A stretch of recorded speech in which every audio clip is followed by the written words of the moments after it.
حضرت انس رضی اللہ تعالیٰ عنہ بیان کرتے ہیں، نبی اکرم صلی اللہ علیہ وآلہ وسلم مسجد میں داخل ہوئے۔ وہاں دو ستونوں کے درمیان ایک رسی بندھی ہوئی تھی۔ نبی اکرم صلی اللہ علیہ وآلہ وسلم نے دریافت کیا، یہ رسی کس لیے ہے؟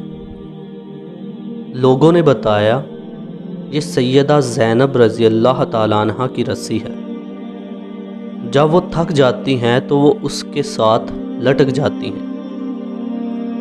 نبی اکرم صلی اللہ علیہ وآلہ وسلم نے فرمایا، اسے کھول دو، ہر شخص اپنی خوشی کے ساتھ نماز ادا کرے، اور جب وہ تھک جائے تو سو جائے۔